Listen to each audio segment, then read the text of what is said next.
Good evening everyone. Start करने वाले हैं हम लोग प्रैक्टिस सेट नंबर 2। एक बार कमेंट करके प्रैक्टिस सेट नंबर 1 कैसे लगा सबसे पहले तो ये बता दीजिएगा, और ये बता दीजिएगा उस मॉक टेस्ट में आपके नंबर कितने आए। ठीक है। और अगर आज का मॉक टेस्ट जो आप करने वाले हैं जिसमें हम लोग 30 क्वेश्चंस करेंगे, अगर आपके 25 से ऊपर क्वेश्चन सही होते हैं तो ये मान लीजिए कि सिलेक्शन पक्का है। ठीक है। बनाइएगा बहुत फोकस्ड होके, जहां पे जो परेशानी आए हम आपके साथ बनाते हुए चलेंगे। 1 से 30 तक नंबर करिएगा, सारे क्वेश्चंस के आंसर देते जाइएगा, अंत में ये देखिएगा आपके कितने क्वेश्चन सही होते हैं। वीडियो पॉज करिएगा, पॉज करके जहां जहां पे क्वेश्चन मिलता है तुरंत बनाइएगा। 30 40 50 सेकंड लेके आराम से बनाते हुए चलेंगे। ठीक है। क्वेश्चन नंबर फर्स्ट आपकी स्क्रीन पे ये रहा। एक एक करके सारे क्वेश्चंस को बनाएंगे, सॉल्यूशन बेस्ट अप्रोच हम आपको बताते हुए चलेंगे। पहला क्वेश्चन ये सिंप्लीफिकेशन का एक क्वेश्चन है, इसको बनाइएगा कि इसका आंसर क्या आएगा। चलिए अटेम्प्ट करिएगा कि इसका आंसर क्या आएगा।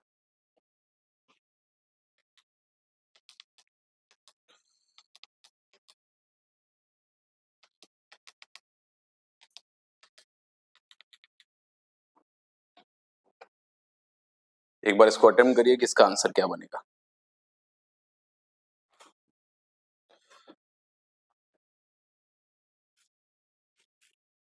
ठीक है। और देखते चलिएगा। देखिए मैं आपको बता दूं, जब भी कभी इस तरीके की कोई कंडीशन बनती है तो आपको क्या करना है, 1/1 इंटू 2। ठीक है। और प्लस 1/, ये एक सीरीज होती है। जब आप सिंप्लीफिकेशन पढ़ेंगे तो सीरीज पे बेस्ड क्वेश्चंस पढ़ेंगे, तो वहां पे आपको ये पढ़ाया जाता है इंटू 3 इंटू 4 और plus dash dash dash 1/n into n plus 1।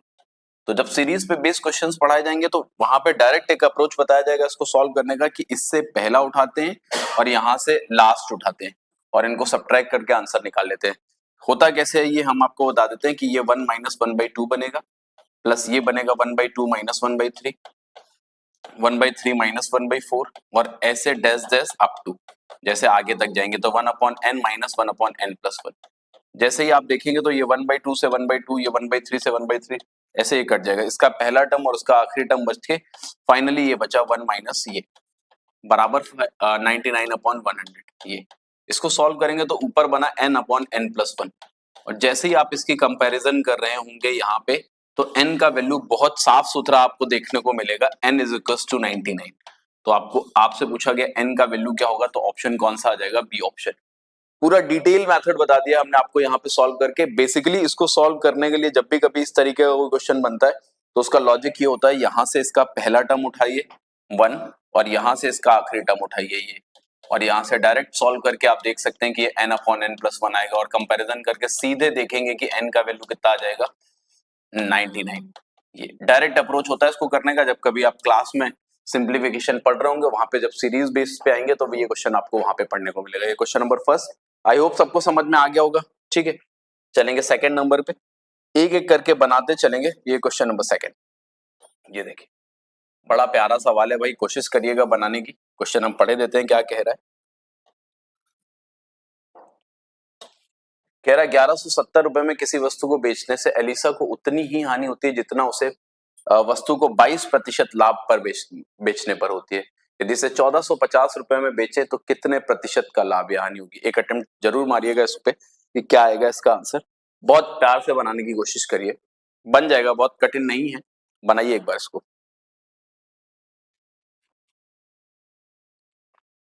हर सवाल में 30 सेकंड 40 सेकंड लीजिए, बनाने की कोशिश करिए कि कैसे बनेगा।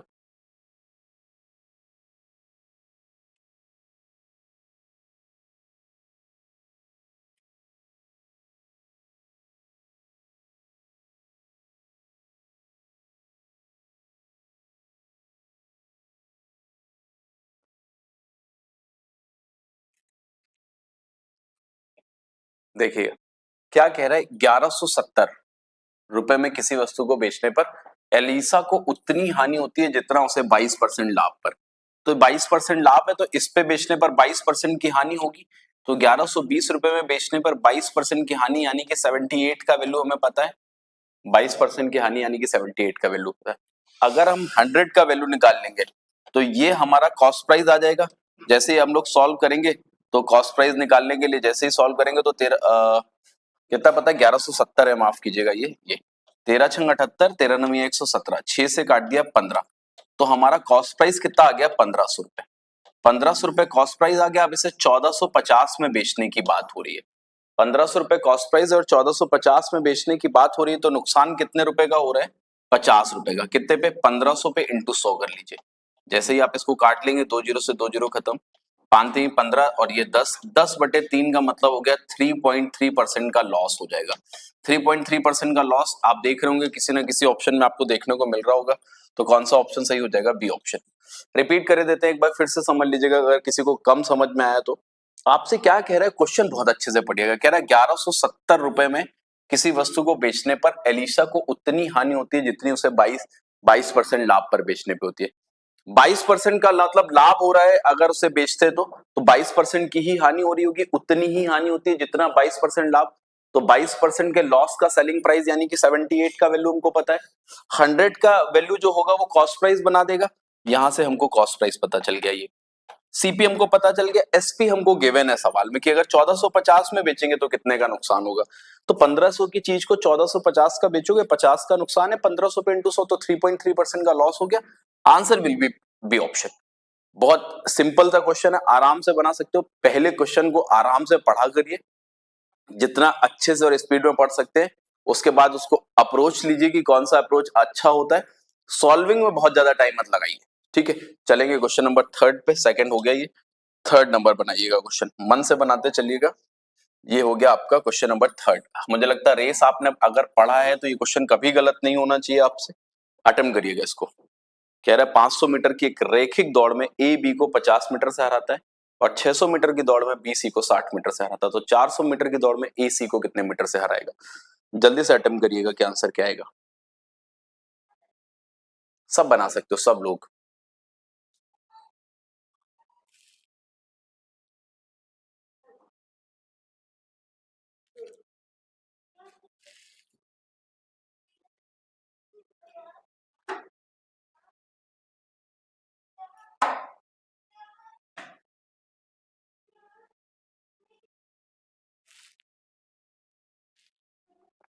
ठीक है, देखिएगा अब 500 मीटर की दौड़ में ए बी को 50 मीटर से हराता है। ए बी को 50 मीटर यानी कि जब ए 500 पे होगा तो बी 450 पे होगा। यहां से इन दोनों का रेशियो कितने का बन गया? 10-9 का। ऐसे ही अगली रेस कह रहे हैं कि 600 मीटर की दौड़ में बी सी को 60 मीटर से हराता है। अगर बी सी को 60 मीटर से हरा रहा है तो ये जब 600 पे होगा तो ये 540 पे होगा। इनका रेशियो भी कितने का बन गया? 10-9 का। अब हम ए बी सी का रेशियो जब मर्ज कर रहे होंगे तो सीधे सीधे मर्ज कर सकते हैं। 10-9 तो ये ए बी सी का, ए और सी का रेशियो कितना बन जाएगा? 100 और 81 का, क्योंकि पहले और तीसरे का रेशियो चाहिए। 100 की वैल्यू जब ये 400 पे होगा, क्योंकि अब रेस 400 मीटर का है, तो ये यहाँ 19 यूनिट से हराएगा, तो 400 जो वैल्यू है वो 100 की है, तो 19 यूनिट का वैल्यू कितना हो जाएगा? बहुत समझदार है, कितना आ जाएगा? 76।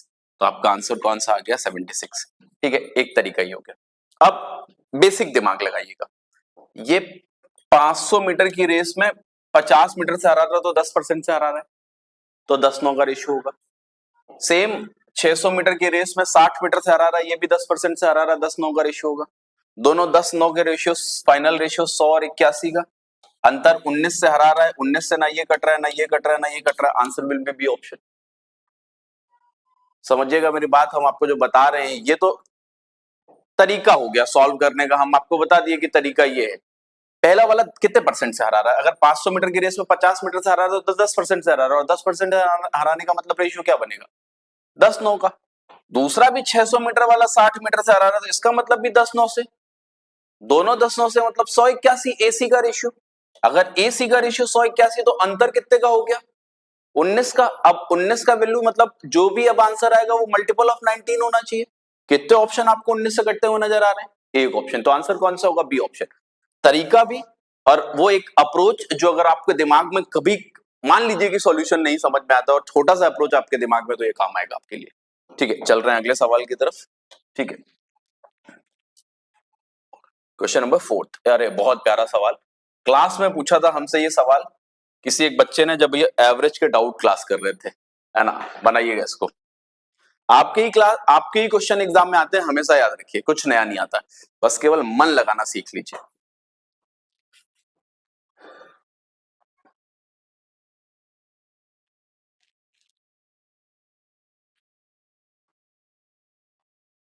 कह रहा है एक समूह में कुछ छात्रों का औसत वजन 72 किलोग्राम था। यदि 76 किलोग्राम औसत वजन वाले 11 छात्र समूह छोड़ देते और प्रत्येक 79 किलोग्राम औसत वजन वाले 5 छात्र समूह में शामिल हो जाते तो समूह में छात्रों का औसत वजन 0.6 किलोग्राम कम होता था। तो शुरुआत में कितने, बहुत प्यारा सवाल है।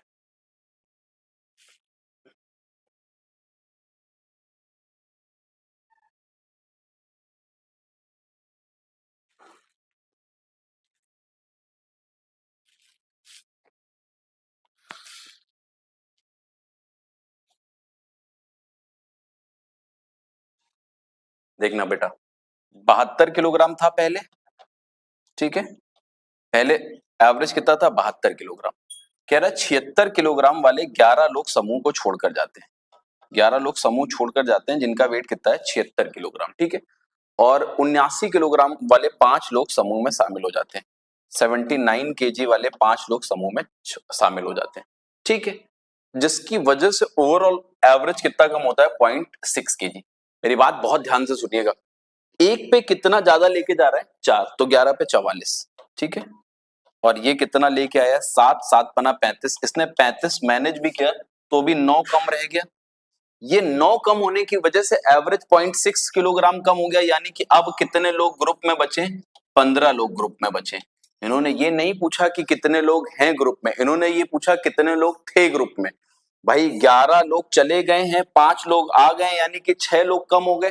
अगर 6 लोग कम हो गए और 15 बचे तो एक्चुअल कितने लोग रहे होंगे, 21 लोग। वापस से समझाएंगे, एक बार मन लगा के समझिएगा, ये क्वेश्चन हमने क्लास में डिस्कस किया है। एक पे कितना, 4, 11 पे 44 कम हो गया और यहाँ पे एक पे 7 ज्यादा 5 पे, मतलब इन्होंने ओवरऑल 9, वेट कम हो रहा है 9 और एवरेज कम हो रहा है 0.6 केजी। वेट कम हो रहा है 9 और एवरेज कम हो रहा है 0.6 केजी, यानी कि 15 लोग अभी भी हैं ग्रुप में, है ना। तभी तो 0.6 केजी एवरेज कैसे कम होगा 9 किलो कम होने पे, यानी कि 15 लोग रहे होंगे। चलो 15 लोग रहे, टोटल 11 लोग गए, 5 लोग आ गए, तो 6 लोग कम हो गए ना पहले से। और अभी भी ग्रुप में कितने लोग हैं, 15 लोग, और 6 लोग कम हो गए, तो एक्चुअल रहे कितने थे ग्रुप में। भैया बहुत प्यारा सवाल है ना, बहुत अच्छा क्वेश्चन है।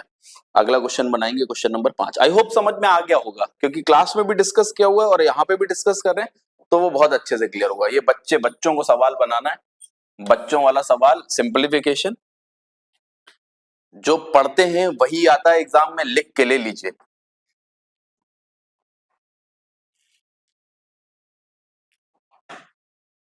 बनाइएगा इसको।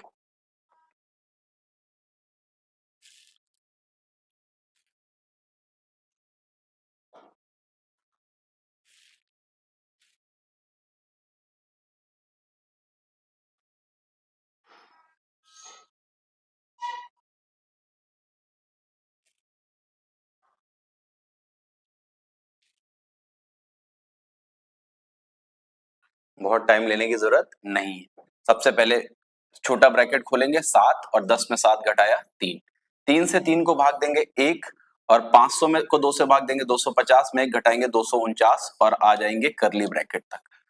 23 में से 249 को हम घटाएंगे अगर, तो हमारा माइनस का आ जाएगा 226, ठीक है। माइनस का 226 करेंगे, 48 माइनस माइनस का 226, तो 48 प्लस 226 हो जाएगा। और जैसे ही जोड़ेंगे तो यूनिट डिजिट जिसका 4 है वही आंसर सही होगा, तो 274। एक ही क्वेश्चन है जिसका यूनिट डिजिट 4 है, तो आंसर क्या आ गया, डी ऑप्शन। ठीक है, बहुत आराम से बना सकते हैं, बच्चों वाला सवाल था। अगर ये गलत हुआ है तो आपको पता है आपको क्या करना चाहिए।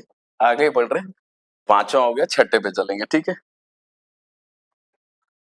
ये अगर आपने नंबर सिस्टम पढ़ा है तो उम्मीद करते हैं तो ये सवाल जरूर पढ़ा होगा, है ना। और अगर हमसे पढ़ा है तो फिर झूठ बोलने की जरूरत नहीं है, हमने क्लास में कई बार डिस्कस किया है ये सब। तो बनाइएगा, इसका आंसर क्या आएगा।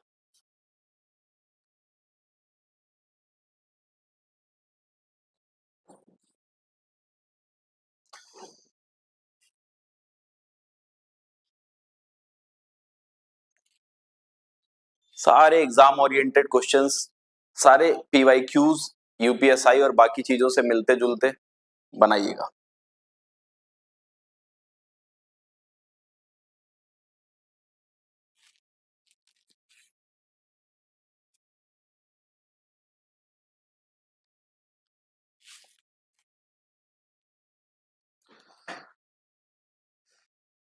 देखिए बात 72 से डिविजिबल की है, 72 से जो संख्या कटेगी वो 8 और 9 से कटेगी रूल के हिसाब से। और 8 के डिविजिबिलिटी रूल के हिसाब से लास्ट के 3 डिजिट देखते हैं। जब लास्ट के 3 डिजिट को 8 से भाग देंगे तो 8 9 आर 72, 8 ने 72, बचा कितना 6। अब 6 की लाइन में क्या है जो 8 से कट जाए तो सिर्फ 64, तो y का वैल्यू फिक्स है कि 4 होगा। 6 की लाइन में 64 के अलावा कुछ नहीं कटता 8 से, तो y का वैल्यू फिक्स हो गया कि चित्ता होगा 4। अब 8 का रूल देख के अब 9 का रूल देखेंगे तो हम वहां से x का वैल्यू लेके आएंगे। ये 9 से खत्म, 8 3 11, 11 6 17, 3 20, 20 7 27, ये भी 9 से खत्म। 27 के बाद 8 7 15 4 19, 19 अगर ये हो गया तो x का वैल्यू कितना देखेंगे। एक बार वापस से देखिए, 9 3 12 8 20 6 26 3 29 7 36 8 44, 44 4 48, 48 के बाद हम कितना देखेंगे x का वैल्यू, 48 6 54 है ना, तो x का वैल्यू कितना मिल गया 6। वहां से भी जो हमने पहले देखा था वहां से भी देखोगे तो x का वैल्यू 6 और y का वैल्यू 4। अगर x का वैल्यू 6 और y का वैल्यू 4 है और उसके बाद अगर आप इसका आंसर नहीं निकाल पा रहे तो आपको पता है ना, 6 का स्क्वायर 36 और 4 का स्क्वायर 16, ऊपर 36 प्लस 16 और नीचे 36 माइनस 16, ऊपर 52 और नीचे 20। अभी 4 से कट रहा तो 13/5। उम्मीद करते हैं ऐसा ऑप्शन जरूर आपको देखने को मिल रहा होगा, तो सी ऑप्शन आपका आंसर हो गया। आई होप समझ में आ गया होगा। बड़ा प्यारा सवाल है भाई, अगर आपने नंबर सिस्टम पढ़ा है तो ये जरूर पढ़ा होगा, आराम से बना सकते हो आप। नेक्स्ट क्वेश्चन पे चल रहे हैं। हर एक क्वेश्चन बहुत प्यार से बनाते चलिए। ये देखिए पढ़ते ही समझ जाएंगे कि किस टॉपिक से रिलेट करता है ये सवाल, अगर थोड़ा सा भी मन से कभी पढ़ाई की है। कह रहा एक वन कर्मचारी 76 सेब के वृक्ष, 114 केले के वृक्ष और 152 आम के वृक्ष समान पंक्तियों में लगाना चाहता है। इसके अलावा वह वृक्षों की विभिन्न पंक्तियां बनाना चाहता है। पंक्तियों की आवश्यक न्यूनतम संख्या ज्ञात करनी की कितनी होनी चाहिए। एक पंक्ति में केवल एक प्रकार के ही पौधे हों। तो अगर समझदार है तो समझ जाते हैं कि किस तरीके का क्वेश्चन है और किससे बनेगा, है ना। और जब ये पता चल गया तो फिर आंसर भी आ जाता है ना। शायद एलसीएम पढ़ा होगा आप लोगों ने, वहां से रिलेट करता है ये।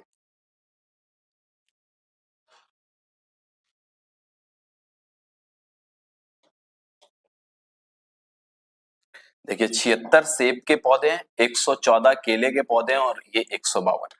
76, 114 और 152। जब आप इन तीनों का एचसीएफ निकालेंगे तो ये देखते हैं आप कि एक पंक्ति में मैक्सिमम कितने पौधे आ सकते हैं और समान। अभी आंसर नहीं आएगा एचसीएफ, जब आप एचसीएफ निकालेंगे तो इन दोनों को जैसे ही हम लोग डिफरेंस देखेंगे तो 38 आ जाएगा, और 38 से ये तीनों डिवाइड हो रहे हैं तो एचसीएफ आ गया इसका 38। हमें ये पता चल गया कि एक पंक्ति में मैक्सिमम 38 पौधे आ सकते हैं। ठीक है, इसकी 2 पंक्तियां बनेंगी, ठीक है, इसकी 3 पंक्तियां बनेंगी और इसकी 4 पंक्तियां बनेंगी, तो टोटल कितनी पंक्तियां बन जाएंगी, कम से कम 4 3 7 2 9। जब भी कभी आपसे ये कहा जाए कि मैक्सिमम साइज, देखिए कभी भी किसी चीज को मिनिमम रखना है तो साइज मैक्सिमम कर दीजिए। और अगर आप साइज मैक्सिमम कर देंगे तो हर एक पंक्ति में 38 पौधे लगा सकते हैं। तो इस पौधे की 2 पंक्तियां, इस पौधे की 3 पंक्तियां और इस पौधे की 4 पंक्तियां बनेंगी, तो टोटल कितनी पंक्तियां बन जाएंगी, 9 पंक्तियां बन जाएंगी। ये बात याद रखिएगा, ठीक है। इसके बाद अगर आप थोड़ा सा दिमाग लगाएं तो अगर हम इन तीनों को जोड़ेंगे तो ये 9 से कट रहा होगा। इन तीनों को अगर आप जोड़ेंगे तो 9 से कट रहा होगा और किसी से नहीं कट रहा होगा, तो वहां से आंसर देख सकते हैं। बुद्धि खर्च करने की जरूरत है, बाकी और कुछ नहीं।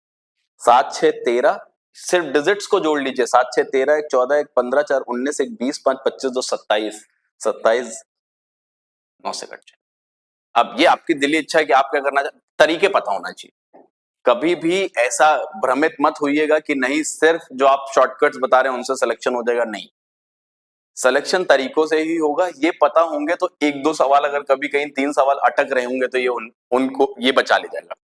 ये याद रखिएगा। अगले पे चल रहे हैं, हम लोग 7वां क्वेश्चन बना चुके हैं, 8वां, और उम्मीद कर रहे हैं कि 7 के 7 क्वेश्चन तक आप लोगों को बहुत अच्छे से समझ में आएगा। सिंपल क्वेश्चन बनाया गया, रेशियो का एक क्वेश्चन है। क्वेश्चन क्या कह रहा है, एक नृत्य कक्षा के 3 बैचों में छात्रों का अनुपात 2 3 5 है। हर एक बैच में 20 छात्र बढ़ते हैं तो अनुपात बदलकर 4 5 7 हो जाता है। वृद्धि से पहले तीनों बैचों की में कुल कितने छात्र होंगे। बढ़िया सवाल है और हमें लगता है कि बना ले जाएंगे आप। हमें लगता है कि बना ले जाएंगे, सिंपल बहुत है।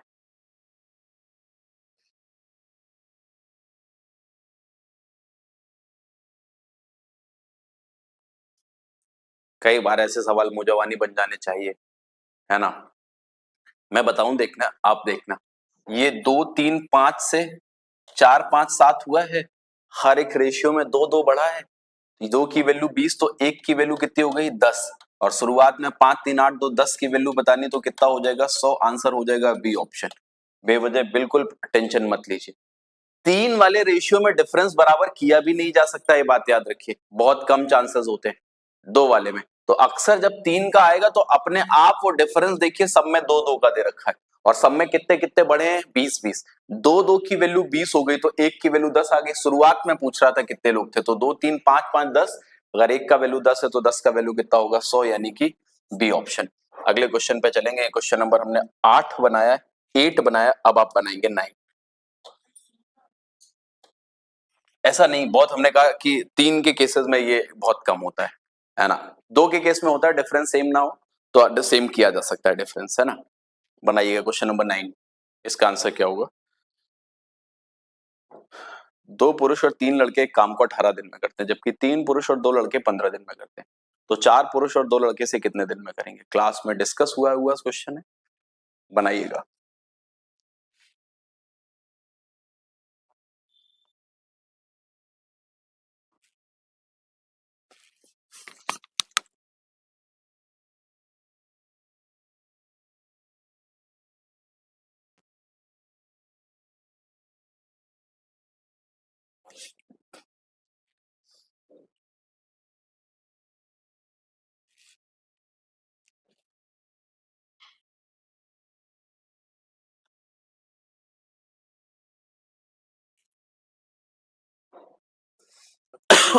सॉरी, 2 पुरुष और 3 लड़के ये मिलके कितने दिन में कर रहे हैं? 18 दिन में। और ऐसे ही 3 पुरुष और 2 लड़के ये मिलके कर रहे हैं आपका 15 दिन में। ठीक है, ये 15 दिन में कर सकते हैं।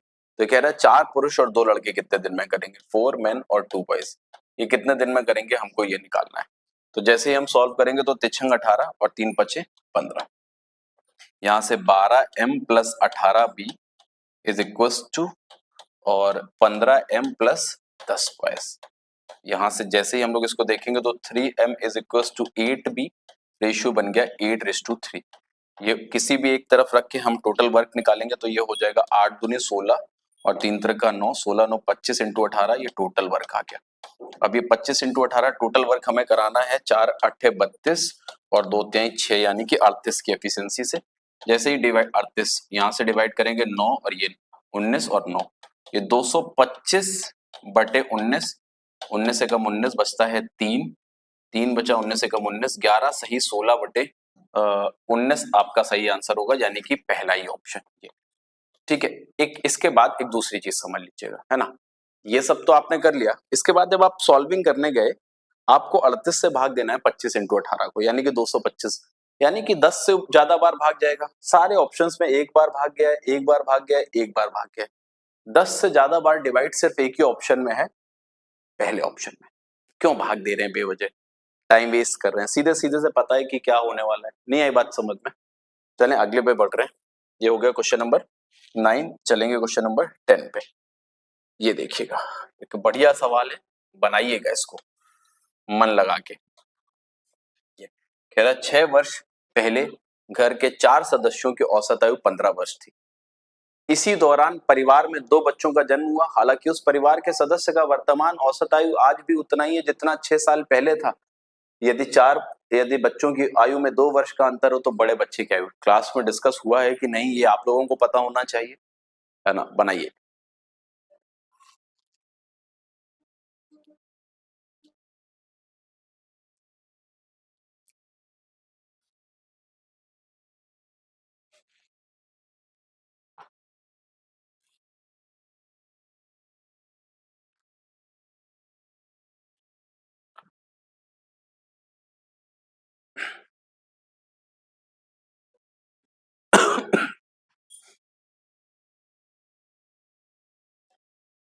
देखिए, कह रहा है 6 वर्ष पहले, 6 वर्ष पहले 4 लोगों की औसत आयु 15 थी, तो इन्हीं 4 लोगों की औसत आयु आज के टाइम में 21 होनी चाहिए थी एक्चुअल में। 6 वर्ष पहले अगर 15 थी तो आज इन चारों लोगों की औसत आयु 21 साल होनी चाहिए थी, लेकिन अब परिवार में 6 लोग हैं और औसत आयु आज भी उतनी ही बनी हुई है, यानी कि 15 बनी हुई है। यानी कि इन चारों लोगों का टोटल 84 है वर्तमान में, और इन 6 लोगों का टोटल 90 है, यानी कि वो दोनों लड़के मिला के 6 साल के हैं। बड़ा वाला 2 साल बड़ा है तो दो दो पहले दे दीजिए, बच्चा 4, दो दो और बांट दीजिए। बड़ा वाला बेटा 4 साल का है, छोटा वाला 2 साल का है। आपसे बड़े बेटे की आयु पूछिए, आंसर 4 साल। क्लास में कराया हुआ सवाल है, हाल फिलहाल में कराया है, हूबहू सवाल कराया है, बस वैल्यूज अलग थी। अब जाके देखिएगा कि 6 वर्ष पहले 4 लोगों की 15 थी, तो अभी 21 होनी चाहिए थी उन्हीं 4 लोगों की, 21 होनी चाहिए थी। चलो बहुत अच्छी बात है। अब कह रहा है लेकिन है अभी भी 15 ही, लेकिन परिवार में सदस्य बढ़ गए हैं। अब 4 की जगह परिवार में 6 सदस्य हैं, 15 अंतर 6 का, उस 6 का वैल्यू आप देख सकते हैं। तो आंसर क्या आ गया, 4 साल। 10 के बाद 11 नंबर पे चलेंगे। 1/3 सवाल हम लोग कर चुके हैं और हमें लगता है कि सारे क्वेश्चन अच्छे से समझ में आ रहे होंगे, कोई दिक्कत नहीं हो रही होगी। ये देखिएगा, ठीक है। ये कह रहा है राजा अपनी बचत का 29% वृद्धा आश्रम को ऑर्फनेज में दे देता है, सॉरी ओल्ड एज में दे देता है। उसके बाद 30% ऑर्फनेज में दे देता है। उसके बाद 17% मेडिकल पे खर्चा करता है। उसके बाद उसकी 7200 रुपए राशि तब भी बचती है। कह रहा राजा का वेतन याद कीजिए, अगर अपने वेतन का 50% बचत राशि है, उसका 50% बचाता है, तो अटेम्प्ट करेंगे तो बना ले जाएंगे, कठिन नहीं है।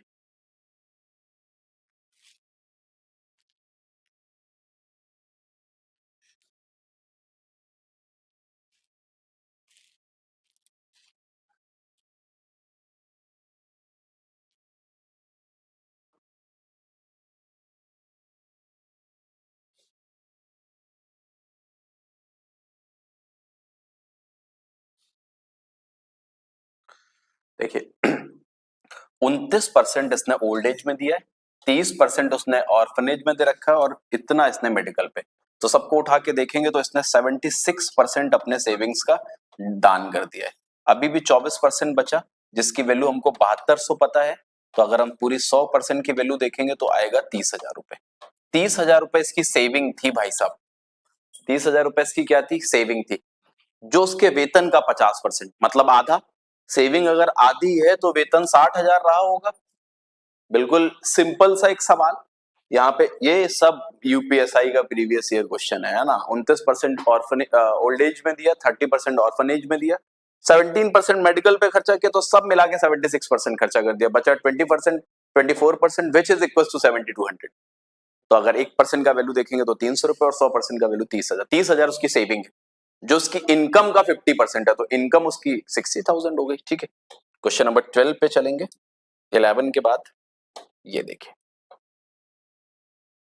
कह रहे 2 अंकों की संख्या, ये सवाल बनाने वाले ने थोड़ी सी बेवकूफियत की कि इतना सरल नहीं बनाना चाहिए कभी कोई क्वेश्चन, है ना, कि 2 अंकों की संख्या के अंक 2:5 के अनुपात में, तो अंकों को परस्पर बदल दे तो आरंभिक संख्या से 27 अधिक होगी तो संख्या क्या होनी चाहिए, है ना। ये सवाल बनाने वाले की बेवकूफी है थोड़ी सी। पलक झपकाओ आंसर पाओ, ये वो सवाल है।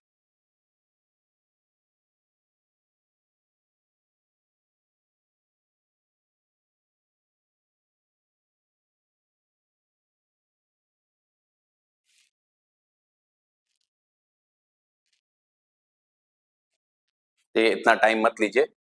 कभी भी पहली बात तो 2:5 के अनुपात में है, तो इसका डबल संभव भी नहीं है। क्यों नहीं संभव है, 4 10 हो जाएगा, जो कि डबल डिजिट में चला जाएगा। तो अगर संख्या 25 है और इसको अंक को पलट दोगे तो 52 आ जाएगा, जो कि 27 ज्यादा है। नई संख्या पूछ रहे हैं, आंसर 52 हो गया। सवाल बनाने वाले ने बेवकूफी की, यहाँ पे ऐसे अंक देता कि 1:2, 2, जिसका डबल 2 टाइम्स और 3 टाइम्स पॉसिबल होता। 2:5 का 2 टाइम्स पॉसिबल ही नहीं है, तो 25 के अलावा कभी कुछ संभव ही नहीं है। अगर 2 टाइम्स करोगे तो 4 10 हो जाएगी, तो 2 अंक की संख्या कहां से बनाओगे मेरे भाई, तो वो संभव ही नहीं है। संभव ही है सिर्फ और सिर्फ 25, उसके अलावा कुछ संभव नहीं है। और 25 में 27 अगर जोड़ेंगे तो 52, अंक भी पलट गए, 27 बढ़ भी गया, नई संख्या पूछ रहा है। अगर आप ये सवाल भी नहीं कर पा रहे हैं तो करना सीखिए, है ना, गलत मत सोचिएगा। क्वेश्चन नंबर 13 पे चलेंगे। क्वेश्चन नंबर 13 बनाएंगे। एक अच्छा सवाल है, ऐसा सवाल अभी अभी थोड़ी देर पहले आप एक सवाल कर चुके हैं, है ना। तो खुशकिस्मत है कि एक सेट पेपर में 2 सवाल लगभग एक जैसे आपको देखने को मिल गए। कह रहे एक दुकानदार के पास दूध की 3 अलग अलग किस्में हैं। पहली किस्म की 429 लीटर, दूसरा किस्म 462 लीटर, तीसरा 528 लीटर। और वह न्यूनतम संभावित संख्या बतानी है जिसमें अलग अलग तरीके की तीनों संख्या रखने और आपस में मिक्स भी ना हो। थोड़ी देर पहले अभी अभी आप लोगों ने डिस्कस किया इस तरीके का एक क्वेश्चन, कोशिश करिएगा इसको बनाने की।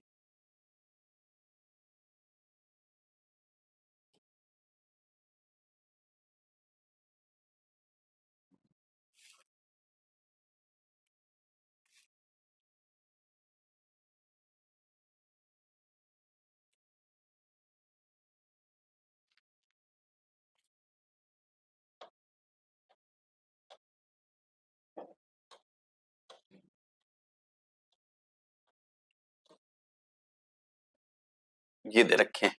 सबसे पहले एचसीएफ निकाल लीजिए, क्योंकि हमसे कह रहा है न्यूनतम संख्या, तो एचसीएफ निकाल के न्यूनतम संभावित संख्या पूछ रहा है तो आप क्या करेंगे, एचसीएफ निकालेंगे तो साइज मैक्सिमम पता चलेगा। इन दोनों का डिफरेंस करेंगे तो डिफरेंस करने के बाद फैक्टराइज करेंगे तो पता चलेगा एचसीएफ क्या होगा। तो जैसे ही हमने देखा तो 30, 32, 33 आ गया। अच्छा 33 का मतलब 3 और 11 से कट रहा है और तीनों संख्याएं ही 3 और 11 से कट रही हैं। तीनों संख्याएं 3 और 11 से कट रही हैं तो हमारा एचसीएफ 33 हो गया। जब हम इसको भाग दे रहे होंगे तो ये जाएगा हमारा 33 से कम 33, 9, 13 बार।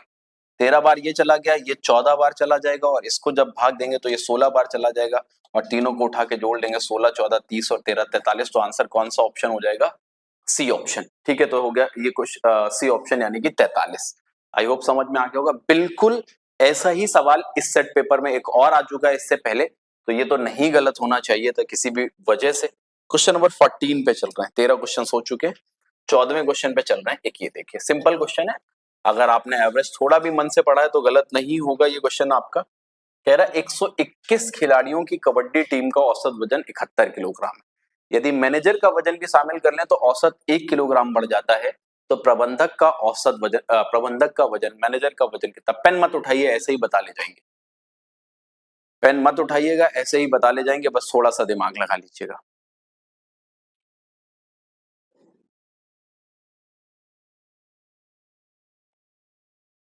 ठीक है, सिंपल क्वेश्चन है। 121 लोगों का औसत वजन 71 था और 122 लोगों का 72 हो गया। हम आपको करके बता रहे हैं, जरूरत नहीं थी। एक बढ़ा एक पे, तो 122 लोगों पे 122 किलोग्राम ज्यादा है एवरेज से प्रबंधक जी का वजन, तो उनका वजन हो जाएगा 193 केजी यानी कि सी ऑप्शन। ये आप विदाउट पेन डेविएशन हमने इतना प्यार से पढ़ाया आपको क्लास में, तब आपको बड़े प्यार से एक बढ़ रहा है ना, तो अब 122 लोगों पे 122 ज्यादा होगा पुराने वजन से, तो डायरेक्ट करना चाहिए था आपको, तो सी ऑप्शन आपका आंसर हो गया। ठीक है, डायरेक्ट ही बनाइए, मत उठाइए पेन इसमें बेवजह। हम लोग 15वें क्वेश्चन पे हैं, यानी कि 50% क्वेश्चंस आज के हम लोग कर चुके हैं और मन से बनाइएगा ये 15वां क्वेश्चन। बहुत कठिन नहीं है, बट थोड़ा सा सोचने की जरूरत है। कह रहा है एक निश्चित संख्या एक्स वाई जेड को 11, 12, 13 के अनुपात में वितरित किया जाना था, लेकिन उसको गलती से 6, 5, 7 के अनुपात में वितरित किया गया। परिणाम स्वरूप वाई को 150 रुपए कम मिले, तो कितनी राशि बांटी जानी थी ये आपको बताना है, कि कितने टोटल कितनी राशि थी ये बताना है।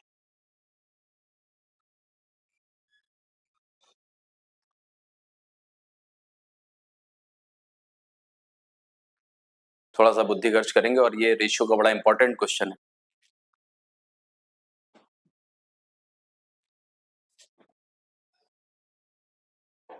एक बार बनाने का प्रयास करिएगा।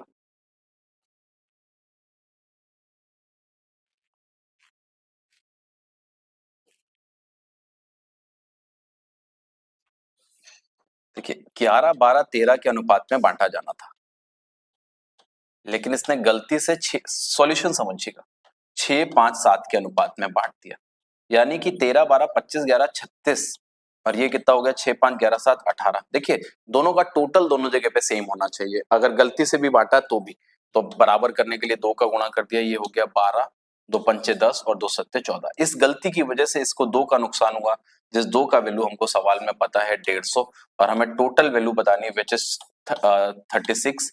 2 से काट दिया 18 और 18 इंटू 15 करेंगे तो 27। तो इसका सही आंसर हो जाएगा, यानी कि कौन सा ऑप्शन हो गया, बी ऑप्शन। फिर से बहुत आराम से समझिएगा, कभी इस तरीके का क्वेश्चन है जिसमें गलती से बांटने की बात करें और सवाल बनता है इसका कि 11, 12, 13 तो टोटल 36, गलती से बांटोगे लेकिन टोटल थोड़ी ना अलग हो जाएगा, तो टोटल को सेम रखना पड़ेगा। यहाँ पे 36 है, यहाँ पे 18, सेम करने के लिए नीचे वाले में 2 का मल्टीप्लाई किया, 2 का मल्टीप्लाई किया तो x को गलती से फायदा हुआ, वाई को भी गलती से फायदा हुआ, सिर्फ सॉरी जेड को भी फायदा हुआ और वाई को नुकसान हुआ। कितने यूनिट का नुकसान हुआ? 2 यूनिट, जो कि 150 के बराबर है, और 36 यूनिट का वैल्यू हमको बताना था। तो आंसर आ गया 2700। ठीक है, अगले पे चलेंगे, अगला क्वेश्चन बनाएंगे। ठीक है, ये बनाइएगा, ये बहुत सिंपल है, आराम से बना सकते हैं आप, थोड़ा सा दिमाग लगाएंगे तो बन जाएगा, बहुत कठिन नहीं है। कह रहा है एक आयत की चौड़ाई p और लंबाई q है, यदि चौड़ाई को 20% कम और लंबाई को 10% बढ़ाया जाए तो नए बने आयत PQ की तुलना में कितने प्रतिशत होगा?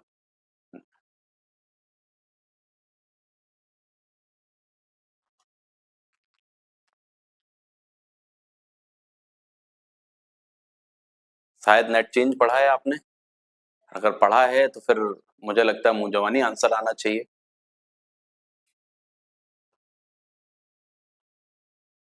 लंबाई को 10% बढ़ाया गया और चौड़ाई को 20% कम किया गया, तो जैसे ही प्लस माइनस देखेंगे तो ये 200/2, तो प्लस का 10 और माइनस का 22, हमें पता चल गया कि एरिया 12% कम हो गया।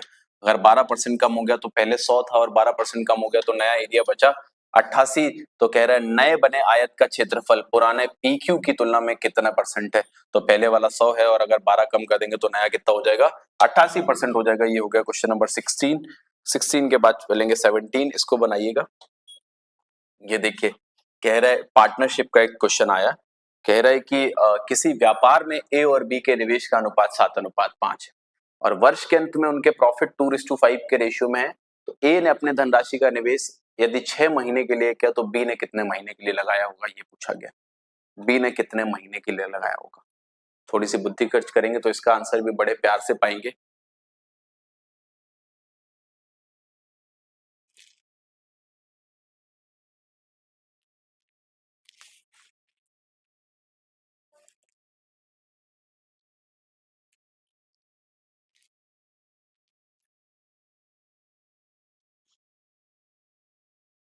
देखिएगा, एक चीज शायद सबको पता होगी, profit is to investment into time होता है। हमें आज निकालना है टाइम के बारे में, तो हम प्रॉफिट अपॉन इन्वेस्टमेंट कर दें। प्रॉफिट का रेशियो हमको 2:5 पता है और इन्वेस्टमेंट का रेशियो 7:5 पता है। तो जब हम लोग देखेंगे तो रेशियो 2:7 का बन गया। अब अगर बी का टाइम 7 का मल्टीपल है तो एक ही ऑप्शन है आंसर। अगर बी का टाइम 7 का मल्टीपल है तो कोई और 7 से नहीं कट रहा है तो आंसर नहीं हो सकता है। खैर फिर भी हम लोग देखेंगे इस 2 की वैल्यू, यानी कि ए का टाइम हमको सवाल में गिवन है, कितने महीने गिवन है? 6 महीने। तो 2 की वैल्यू अगर 6 माह है तो 7 की वैल्यू आ जाएगी 21 माह, यानी कि बी ऑप्शन। फिर से एक बार समझा देते हैं, समझ लीजिएगा। लाभ बराबर पूंजी इंटू समय होता है जब आप साझेदारी पढ़ते हैं, और आज हमको समय के बारे में पता लगाना, तो समय बराबर लाभ बटे इन्वेस्टमेंट हो जाएगा, प्रॉफिट अपॉन इन्वेस्टमेंट। प्रॉफिट के रेशियो 2:5 पता है, हमने ऊपर रख दिए, और इन्वेस्टमेंट के रेशियो 7:5 पता है, नीचे रख दिया। तो जैसे ही नया रेशियो बनाया, ये टाइम का रेशियो आ गया, इस 2 की वैल्यू हमको 6 पता है तो 7 की वैल्यू 21 हो जाएगी, यानी कि वैसे भी करने की जरूरत नहीं थी जब आप रेशियो बना चुके थे, क्योंकि बी का वैल्यू अगर 7 है तो जो आंसर होगा वो 7 का मल्टीपल होगा। एक ही ऑप्शन है जो 7 का मल्टीपल है। ये हो गया क्वेश्चन नंबर 17। 17 के बाद चलेंगे क्वेश्चन नंबर 18 बनाएंगे, मन से बनाइएगा। ये शायद पढ़ा ही है सबने, इतना कठिन है नहीं। एक नंबर है जिसको पहले 10% बढ़ाया गया, फिर 10% कम किया गया, फिर 20% बढ़ाया गया, तो शुद्ध परिवर्तन बताना है कि कितना होगा।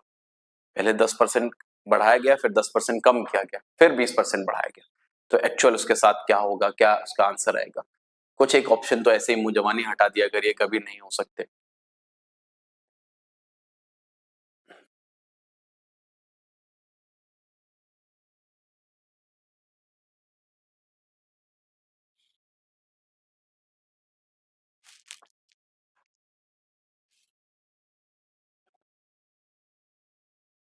देखिए मेरी बात समझिएगा, ये और ये आंसर जीवन में नहीं हो सकता, क्योंकि एक बार 10% की वृद्धि है, एक बार 20% की वृद्धि है, तो इस सवाल में डिक्रीज तो हो ही नहीं सकता किसी भी हालत में।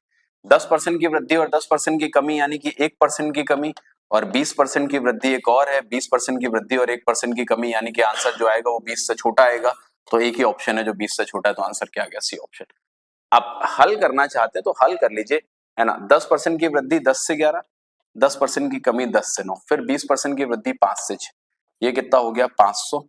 और इसका मल्टीप्लाई करेंगे तो 99 इंटू 6 से देखेंगे, 6 9 54, 5 6 9 54 और 5 हो जाएगा 59, 94 बढ़ गया 500 पे इंटू 100 है ना। जैसे ही आप इसको सॉल्व करेंगे तो 18.8 आ जाएगा। आप 2 का ऊपर नीचे गुणा करके देख लीजिए। ये हमने आपको कैसे बताया था वो समझने की कोशिश करिएगा। हमने आपको कैसे बताया वो देखिएगा, ठीक है। एक बार 10% बढ़ा और एक बार 10% कम हुआ और एक बार फिर से 20% बढ़ा, तो ये तो पक्का खत्म कि कमी तो नहीं होगी, ये तो संभव ही नहीं है। अब अच्छा, 10% की वृद्धि और 10% की कमी का मतलब 1% की कमी, 20% की वृद्धि 1% की कमी, ये 20 से ऊपर कैसे चला जाएगा भाई? सेंस ऑफ ह्यूमर यूज करिए। तो ये 20.4 की भी वृद्धि नहीं हो सकती। अब आंसर जो भी आएगा वो 20 से कम आएगा और एक ही ऑप्शन है जो 20 से कम है। तो थोड़ा सा दिमाग लगाएंगे तो आंसर आ जाएगा। नेक्स्ट क्वेश्चन पे चलेंगे, क्वेश्चन नंबर 19 बनाएंगे, इसको देखिएगा। ये देखिए, कल इस तरीके का क्वेश्चन आपने किया था, अगर आप लोगों को याद हो। ऐसा ऐसे ऐसे टकराएंगे ना दोबारा दोबारा सवाल, है ना। कैसे नहीं बनेंगे सवाल ये तो हम देखेंगे। आप मॉक लगाइएगा, वहां पे देखिएगा इसका फायदा प्रैक्टिस करने का। कल ऐसा क्वेश्चन लेकिन आया था जो सम पे था, योग पे था। आज ऐसा क्वेश्चन आया है मल्टीप्लिकेशन पे। डेली करेंगे तो फिर आपको ये रिदम में रहेगा।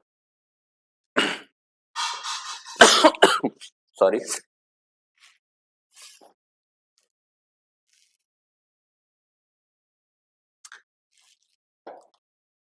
देखिए, हमने कहा कल भी आपसे बताया, आज फिर से बता रहे हैं कि जब भी कभी ऐसा कोई क्वेश्चन आए तो जो संख्याएं माननी है वो HCF के मल्टीपल में माननी है।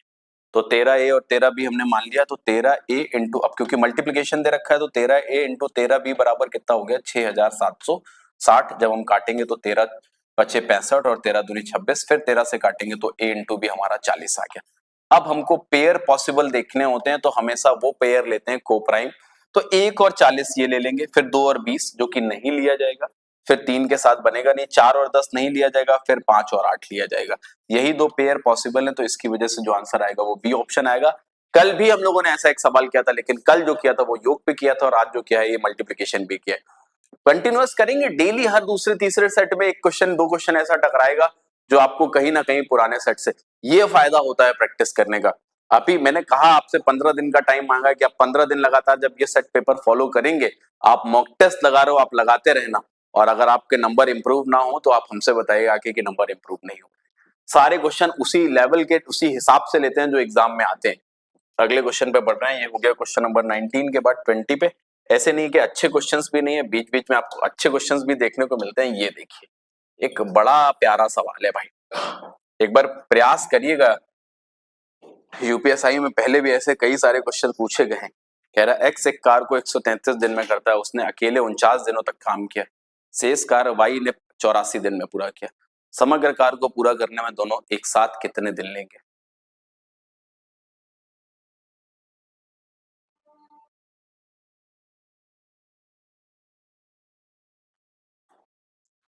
डन। बहुत छोटा सा दिमाग इस सवाल में यूज हो रहा है और वो जिसने पकड़ लिया उसके लिए सवाल हल हुआ है।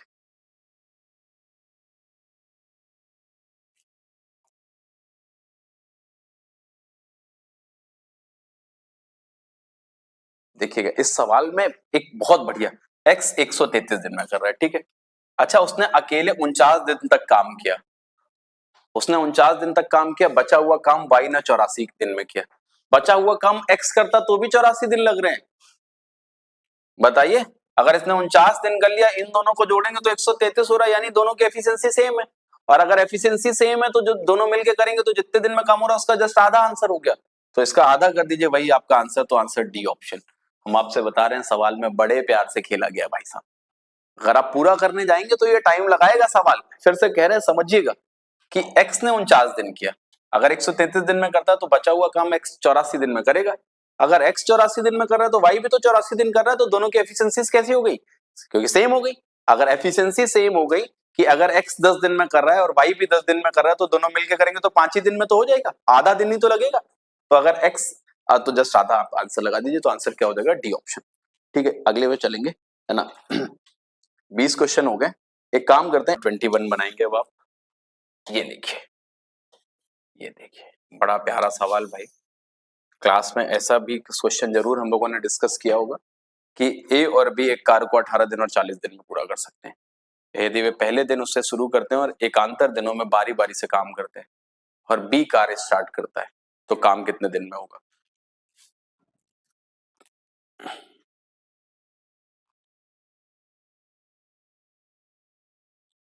बी ने स्टार्ट किया है।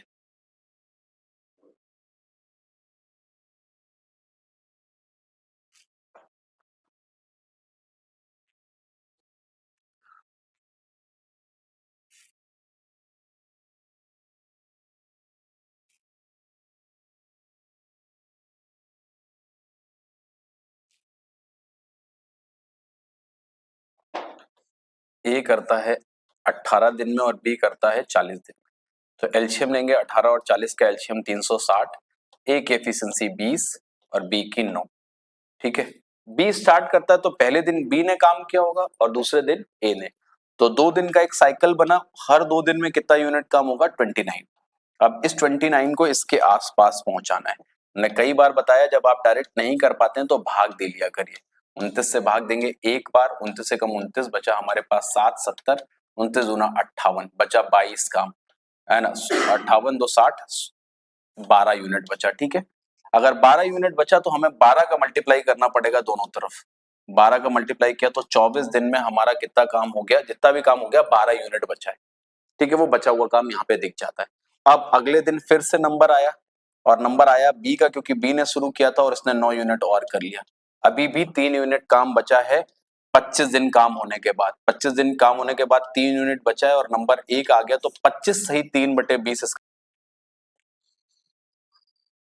क्वेश्चन क्या कह रहा है, यदि एक आदमी 49 किलोमीटर प्रति घंटे की जगह 53 किलोमीटर प्रति घंटे की चाल से चले तो 84 किलोमीटर अधिक यात्रा करता है। जब वह 53 किलोमीटर प्रति घंटे की चाल से यात्रा करता है तो उसके द्वारा तय की गई दूरी ज्ञात करनी है। इसको सॉल्व करना है।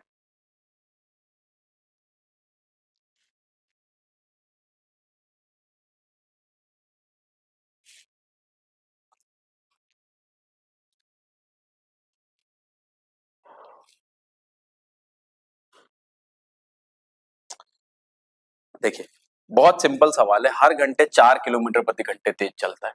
अगर 4 किलोमीटर प्रति घंटे तेज चल रहा है और 84 किलोमीटर यानी कि 21 घंटे इसने ट्रेवल किया होगा।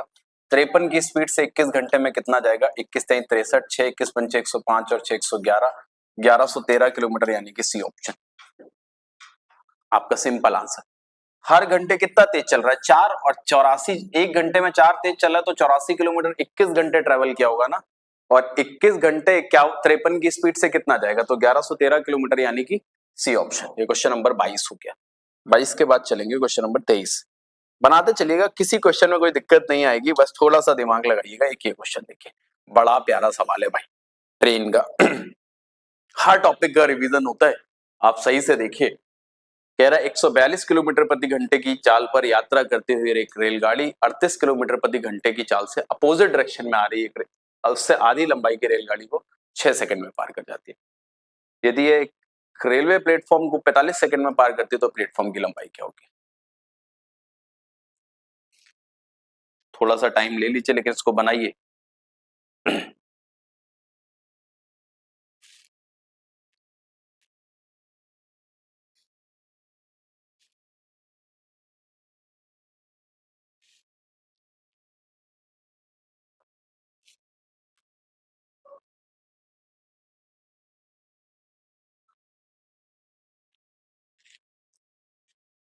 देखिएगा, ये ट्रेन, एक्चुअल ट्रेन ये और इसके सामने से ट्रेन ये आ रही है, तो रिलेटिव स्पीड इनकी 180 किलोमीटर प्रति घंटे आ गई। इसको मीटर पर सेकंड में बदलेंगे तो 5/18 और 6 सेकंड में कितना जाएगी, तो यहां से देख लेते हैं। जैसे 6 से काट दिया तो 3 बार, और 3 से काट दिया 60, 60 पंचे 300, 300 मीटर ये दोनों रेलगाड़ियों की लंबाई आ गई। इसकी और इसके सामने से जो आ रही है जिसकी लंबाई इसकी आधी है, तो इस ट्रेन की लंबाई 200 मीटर है, जो मेन ट्रेन है, और उसके सामने से जो ट्रेन आ रही होगी उसकी लंबाई इसकी आधी है, तो 100 मीटर रही होगी। अब इस ट्रेन की लंबाई मिल गई। अब हमको बताना है कि यह रेलगाड़ी, ये वाली 200 मीटर वाली एक ट्रेन, ये 45 सेकंड में एक रेलगाड़ी को, प्लेटफॉर्म को पार कर जाती है। इसकी स्पीड 142 है, इंटू 5/18 की स्पीड से 45 सेकंड में कितना जाएगी देख लेंगे। 9 दूनी 18, 9 पन्ना 45, 2 से काटेंगे ये 71, और 25 इंटू 71 से देखेंगे तो ये कितनी लंबाई गई ये पता चल जाएगा। 25 से कम 25, 2 25 सत्ते 175 और 2 177, और इसमें से 200 कम कर लीजिए तो उस प्लेटफॉर्म की लंबाई आ जाएगी 1575 मीटर। ऐसा कोई ऑप्शन आपको देखने को मिल रहा होगा। ये दूसरा, पहले हमने सॉल्यूशन बता दिया। दूसरा बात आती है सेंस ऑफ ह्यूमर की। बात आती है कि वो आंसर देखने की, 15.76 मीटर, ये तो एकदम है गलत है, जीवन में नहीं सही हो सकता। दूसरी बात, जब यहां तक आप आए थे तो आपने देखा यूनिट डिजिट कितना आ रहा है 5, और ट्रेन की लंबाई का यूनिट डिजिट कितना है 0, तो जाहिर सी बात है प्लेटफॉर्म की लंबाई का भी यूनिट डिजिट कितना होगा 5, तो वो किस ऑप्शन में, इस ऑप्शन। फिर से बताएं, आ गया समझ में? नहीं किया जाता कई बार पूरा, हमें सॉल्यूशन सिखाना है आपको, हम सिखा रहे हैं, हमको पता है ये 200 मीटर, अब जब इसका आंसर निकालेंगे तो उसका यूनिट डिजिट 5 आएगा। देखिए 5 वाले का मल्टीप्लाई करो, या तो 0 आएगा या 5 आएगा, 0 आता तो आंसर भी 0 आना चाहिए था, 5 आएगा तो आंसर में 0 आना चाहिए, 5 आना चाहिए, तो कौन सा 5 वाला ऑप्शन है, 0 वाला तो है भी नहीं, तो क्यों कर रहे हैं पूरा सवाल बस, लेकिन थोड़ा सा तो करना पड़ेगा। आप पहले स्टेप से अगर सोचेंगे तो फिर वो डायरेक्ट करना थोड़ा सा कठिन रहेगा। किया जा सकता है पहले स्टेप से भी डायरेक्ट, लेकिन उस ट्रेन की लंबाई कहां से पता चलेगी, तो उस ट्रेन के पहले स्टेप से हम इससे और इससे ये बता सकते हैं कि टोटल 1775, लेकिन ये नहीं बता सकते ना कि उस ट्रेन की लंबाई, इस ट्रेन की लंबाई की जरूरत भी तो है। अब क्या पता इस ट्रेन की लंबाई का यूनिट डिजिट क्या होगा, समझ रहे हैं मेरा कहने का मतलब, बात यूनिट डिजिट की कर रहे हैं हम लोग चलेंगे क्वेश्चन नंबर 24 पे। कोई बात ऐसी आपको किसी सवाल में लगे जो आपको कम समझ में आ रही है, कम पल्ले पड़ रही है, उस क्वेश्चन को मन में रखा करिए और एंड में हमसे बताइएगा कि उस क्वेश्चन नंबर में यहाँ पे हमको परेशानी थी। ठीक है, क्वेश्चन नंबर 24 बनाइएगा। बनाना क्या है, देखना है सिर्फ और सिर्फ, बनाना तो है ही नहीं, है ना, मन में रखिएगा। आपसे कह रहे find the total surface area of a cone, ठीक है, और मुझे लगता है बन गया होगा, पेन चलाने की जरूरत नहीं है इसमें, है ना। टोटल सरफेस एरिया जो कोन का होता है वो होता है पाई आर ब्रैकेट में एल प्लस आर, यानी कि answer will be multiple of pi. Pi का मतलब 22/7 और 22/7 का मतलब जो आंसर 11 से कटेगा वो आपका आंसर। एक ही ऑप्शन 11 से कट रहा है, बाकी ऑप्शन 11 से नहीं कट रहे हैं, तो आपका आंसर नहीं आएगा। क्यों? अच्छा, ये 22/7 हो गया, रेडियस हमको 10 पता है, और 10 और 11 को जोड़ेंगे तो 21 हो गया। अब ये 7 से पूरा पूरा कट भी तो रहा है, और 11 से जो आंसर कटेगा वही आपका आंसर। क्यों कर रहे हैं पूरा 11 से, एक ही ऑप्शन कट रहा है, दूसरा देखना भी नहीं है। ये हो गया 24 के बाद 25 पे। बनाते चलिएगा हर एक सवाल। ये देखिए, ये क्वेश्चन देखिए, कह रहा है 2 वर्ष के लिए समान ब्याज दर पर निवेश की गई धनराशि पर 2 वर्ष के सीआई और एसआई का अंतर 1180 है। ठीक है, सीआई और एसआई का डिफरेंस दे रखा है। कह रहा है the rate of interest is 20% per year, तो आपको वो इन्वेस्टमेंट की राशि बतानी है कि कितनी होगी, तो इन्वेस्टमेंट कितना होगा।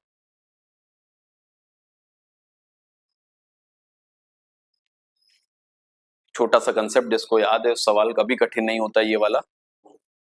आज ऐसा सवाल एक बच्चा हमसे डिस्कस कर रहा था, वो 3 साल का लेके आया था।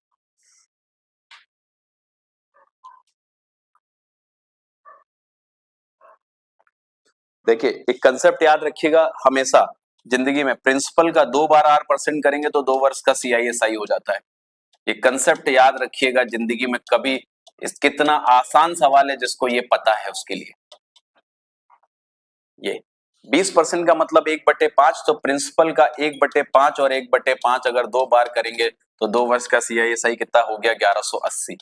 अब हमें 25 का गुणा वहां सीधे सीधे करना है, बाकी आंसर है 25 का गुणा। आंसर जैसे 25 का गुणा करेंगे तो 25 × 11 275 होता है, 25 × 200 275 वाला आपका आंसर। जैसे ही आप 1180 × 25 करेंगे तो 25 का गुणा करेंगे तो 0, डिजिटल सम कर लीजिए अगर दिक्कत है कुछ तो। 25 25 × 200, 2 25 से कम 25 2 27, सॉरी थोड़ा गलती हो गई यहाँ पे, 0 25 × 220, 25 से कम 25 और 20 45, 55, 25 से कम 25 4 29, तो 29500 ये आपका आंसर आ गया, बी ऑप्शन। ठीक है, बाकी डिजिटल सम देख सकते थे आप, यहाँ पे 5 2 7, यहाँ पे 1 7 1 7, जिसका डिजिटल सम 7 हो। ये नहीं है 7, 8 5 13 2 15 6 है, 7 5 12 2 13 4 है, 6 5 11 2 13 4 है, छोड़ दीजिए। बी वाले का डिजिटल सम कितना है 7। कोई डाउट लगे तो इसको क्वेश्चन को रोक के रखिएगा, हम बाद में आपको बताएंगे। अगर कोई दिक्कत लगेगी तो 25 के बाद 26 बनाएंगे। ये देखिएगा वैल्यूज हम आपको बता देंगे, अगर देखने में दिक्कत होगी तो। वैसे साफ दिख रही है इसमें। कह रहा है 2009 में ब्रांड जेड की टी शर्ट की कुल बिक्री, वाई की टी शर्ट की कुल बिक्री, तो ब्रांड जेड से जो बिक्री है ब्रांड जेड की 2009 में, तो ये 1100 है।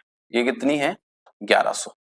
और वाई की हर साल देखोगे तो वाई ये बीच वाला है, बीच वाला है तो हम लिखे दे रहे हैं 950 है, एक बार 1100 है। आप कैलकुलेट करिए, एक बार 1150 है और एक बार 850 है। ये इसका कितना परसेंट है ये पूछ रहा है। सारी चीजें तो लगभग हमने करके दे दी है, वैसे साफ दिख रहा है, फिर भी हमने लिख के दे दिया है आपको। कह रहा है 2009 में ब्रांड जेड की टी शर्ट और वाई की हर साल की, और वाई की हर साल की हमने लिख दी टोटल।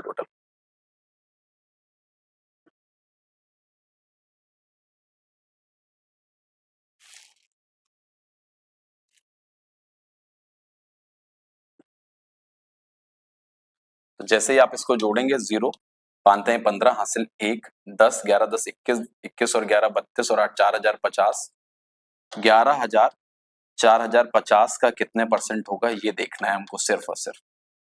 जब हम सॉल्विंग करने जाएंगे तो सबसे पहले 0 से 0 काटते हैं, काट लीजिए। 5 से काटेंगे 81 बार और 5 से काटेंगे 2 बार, 2200 हो गया और 81 हो गया। 81 से जब भाग देंगे तो 3 बार में ज्यादा हो जाएगा, 2 बार जाएगा। 162 हो गया, 38 उधर से, 20 इधर से, 58 हो गया, 580 यानी कि 7 बार और, 7 बार और यानी कि 27.16। भाई सिर्फ 2 स्टेप तक जाइए, पूरा क्यों करेंगे? क्या 27 किसी और ऑप्शन में है? नहीं है ना, तो आंसर क्या हो गया? B option. सॉल्यूशन किया करिए भाई, बहुत जरूरी होता है। हर सवाल का कैलकुलेशन आपके जीवन में काम आएगा, याद रखिएगा। 27 बनाना है आपको। ये देखिए एक और, ये भी यूपीएसआई के दोनों ही क्वेश्चन यूपीएसआई में पूछे गए। यहाँ पे हम वैल्यूज आपको फिर से बता देंगे। कह रहे सभी 5 वर्षों में वाई की औसत बताना है, वाई का औसत बताना है। और वाई एक जगह पे है 37, एक जगह है 32, एक जगह है 22, एक जगह है 24 और एक जगह शायद 23 है। ये वाई सारी जगहों पे ये, इन पांचों का औसत बताना है। बच्चों वाली बात है, पांचों का औसत निकालना।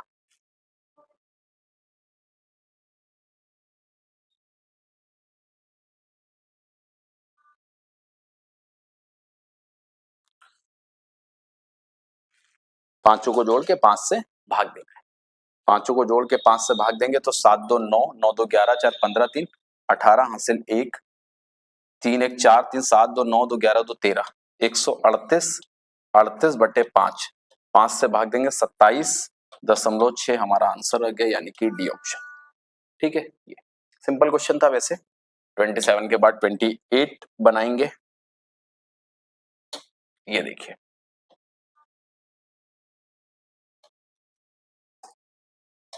बेहतर क्वेश्चन बनाइएगा इसको। एक व्यापारी अपने माल की कीमत को ऐसे अंकित करता है कि 25% की छूट देने के बाद भी 50% का लाभ कमाता है। अगर उसका एमआरपी बात ज्ञात करना है, सीपी पता है, अभी डिस्कस किया एक क्लास में हमने इसको।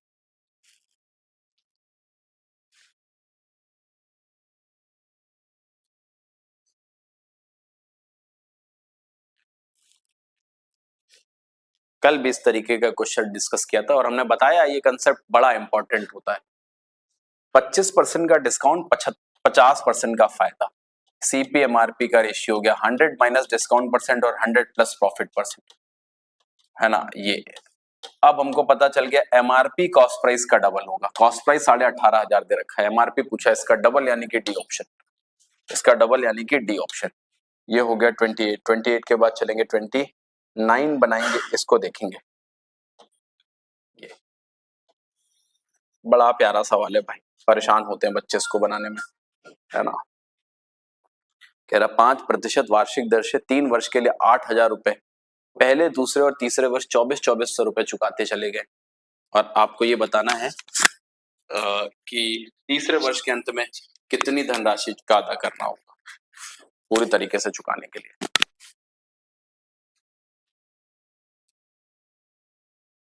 अच्छा सवाल है, बनाना पड़ेगा आपको, बहुत मन से बनाइएगा।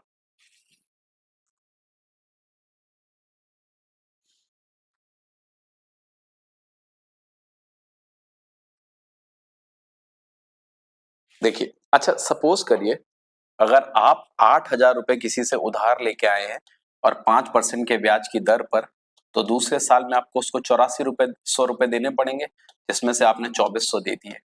तो अब बचे कितने देने के लिए? 6,000 रुपए। फिर आपका 5% ब्याज लग गया, 6300 रुपए आपको देने, लेकिन आपने 2400 रुपए दे दिए। 2400 रुपए दे दिए तो अब ये बचे 3900 रुपए देने के लिए। ठीक है, अब पहले साल आपने 2400 दिए तो 6,000 बचे, दूसरे साल आपने 2400 दिए तो 3900 रुपए। फिर इस पर 5% का जब ब्याज पड़ जाएगा तो 3900 का 5% देखेंगे तो 5 ने 45, 4 5 15, 4 195 रुपए, 5 9 4095, लेकिन 2400 फिर दे दिए। तो अभी भी कितना देने के लिए बचा है, तो थोड़ी सी बुद्धिमानी अगर आप दिखाएंगे तो आपको पता चल रहा है कि 1695 रुपए अभी भी देने के लिए बचा है। एक बार फिर से हम आपको सिखा रहे हैं, और कुछ मत करने जाइएगा, परेशान हो जाएंगे, है ना। ये 3 इक्वल इंस्टॉलमेंट में पैसा देते हैं वो अलग है, यहाँ पे इंस्टॉलमेंट में देने के बाद भी पैसा बच रहा है। पहले साल 8000 था, 5% ब्याज लगा के 8400 रुपए उस साल तक उसका हो जाना चाहिए था, लेकिन ये गया और 2400 रुपए पकड़ा है, तो अभी भी इसका जो लोन अमाउंट बचा वो 6000 रुपए बचा। फिर 5% का ब्याज लगा तो 300 रुपए ब्याज हो गया, 6300 रुपए हो गया, लेकिन फिर इसके पास पूरे नहीं हुए तो इसने 2400 पकड़ा दिया, अभी भी 3900 रुपए बचा। फिर 5% का ब्याज लगा और अब 4095 हो गया, फिर इसने 2400 रुपए दे दिए, अभी भी कितने देने को बाकी है, तो 1695। इन्होंने पूछा है अंत में कितनी अधिक राशि का भुगतान करना पड़ेगा, तो 2400 प्लस 1695 दे दो तो पूरा पैसा चुक जाएगा, तो ये हो गया इसका आंसर। चलेंगे एक और क्वेश्चन पे, आज का आखिरी क्वेश्चन 30 नंबर, इसको बनाएंगे। ये देखिए, कह रहा राम को अपने धन का 12.5% नुकसान होता है और शेष का 75% खर्च करने के बाद उसके पास 630 रुपए बचते हैं, तो राम के पास शुरुआत में कितने पैसे थे, ये बताना है।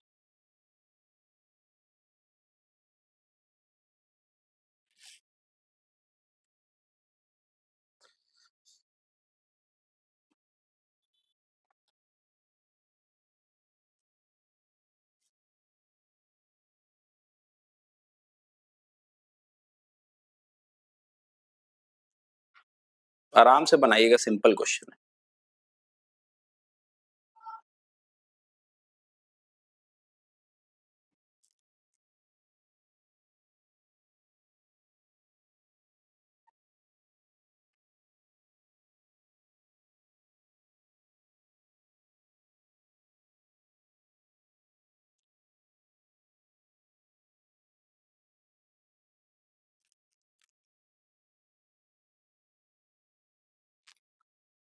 ठीक है, देखिए कह रहे 12.5% का नुकसान हुआ, यानी कि 800 रुपए में उसको 700 ही रुपए मिले। फिर उसने 75% खर्च करने के बाद, अगर 75% खर्च कर दिया तो बचा सिर्फ 25%, यानी कि 1/4, और 700 का 1/4 630 के बराबर है, तो हमें वैल्यू किसकी बतानी है, 800 की। यानी कि 700 नहीं करना चाहते तो 8 से 7 कर लीजिए, और 75% खर्च कर दिया तो बचा 25%, तो ये 630 के बराबर है।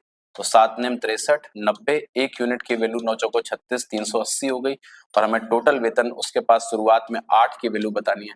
8 छंग 48, 4 8 24, 4 2880 रुपए, यानी कि कौन सा ऑप्शन, बी ऑप्शन। ठीक है, और एक दो ऑप्शन तो ऐसे ही नहीं हो सकते, जो 8 से नहीं कट रहे हैं वो आंसर संभव नहीं है, तो एक दो ऑप्शन आप ऐसे एलिमिनेट कर सकते हैं। आई होप आज के 30 क्वेश्चन आपको समझ में आए होंगे। स्पीड हमने मेंटेन रखने की कोशिश की है, तो आज के लिए इतना रखेंगे, कल का एक और नया सेट करेंगे। डेली जुड़ते रहिए, हर 30 क्वेश्चन के बाद आपको कम से कम 2 से 4 पॉइंट नए जरूर देखने को मिलेंगे, और हर दिन के बाद आपका इंप्रूवमेंट होना शुरू हो जाएगा। क्वेश्चंस का लेवल हम समय के साथ बढ़ाते जाएंगे। आज के लिए इतना रखेंगे, बाय बाय, टेक केयर, ध्यान रखिएगा, जय हिंद, जय भारत।